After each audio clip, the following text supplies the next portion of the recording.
Now to politics. The Republican presidential candidates take the stage again tonight, and this time they will be in Spartanburg, South Carolina, to debate foreign policy and some national security issues. A new CBS News poll shows a three-way for the presidential nomination. Herman Cain's lead has dropped from 25% to just 18%. Mitt Romney is tied for second place with former House Speaker Newt Gingrich, and the CBS News poll also shows that 30% of Republican voters now say they are less likely to vote for Herman Cain because of the sexual harassment allegations against him. Joining us from Spartanburg, South Carolina to discuss the race is National Journal congressional correspondent Major Garrett. He will be co-moderating tonight's debate with CBS Evening News anchor Scott Pelley. Good morning to you, Major. Thanks for joining us. It's great to be with you. Good morning. So when you look at these numbers, one thing that is glaringly obvious is that Newt Gingrich, of all the candidates, is the one who has momentum behind him. Where others are falling back in line, he's pushing to the front. Why do you think that's happening?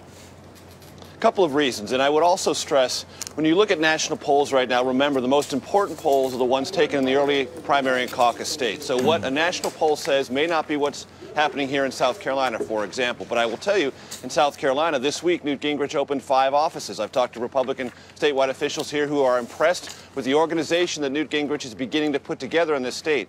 And one thing you have to do in primary and caucus politics, Republican or Democrat, is when your numbers go up, you have to be prepared to have an organization around those improving numbers to turn it into real votes come primary day. And Newt Gingrich, for the first time in this campaign, is beginning to put that organization beneath him. Why is he rising? Well, because Cain is falling. That's one problem. Romney is still steady as he goes, but he can't seem to close the deal.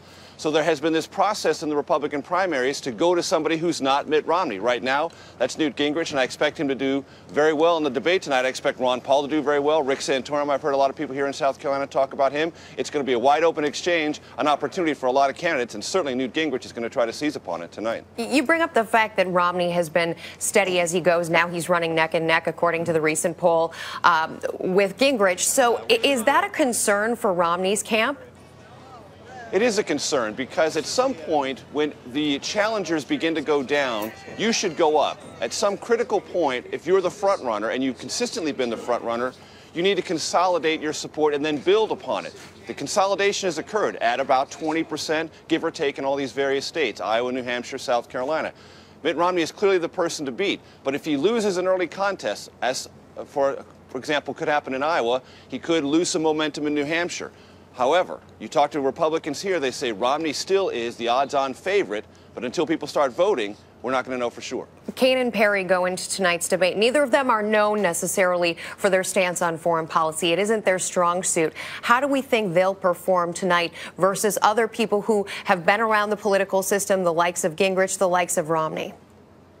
Well, tonight is an opportunity for all the candidates to deal with a set of issues that really haven't received a great deal of attention in this process so far. I know people say, well, it's the 10th or 11th debate. To our mind, it's the first and only debate so far devoted entirely to national security and foreign policy. So for Herman Cain and for Rick Perry, who don't have a well-developed, well-understood profile on those issues, if they do really well tonight, that's going to be a turnaround moment for both of them. And I certainly know their campaigns would like to see that happen. Whether it happens or not, well, as we say in television, please tune in. Yeah, absolutely. And of course, tuning in tonight is in particular important because, as you said, we haven't heard this debate yet at this point. Major Garrett, thank you. We appreciate it.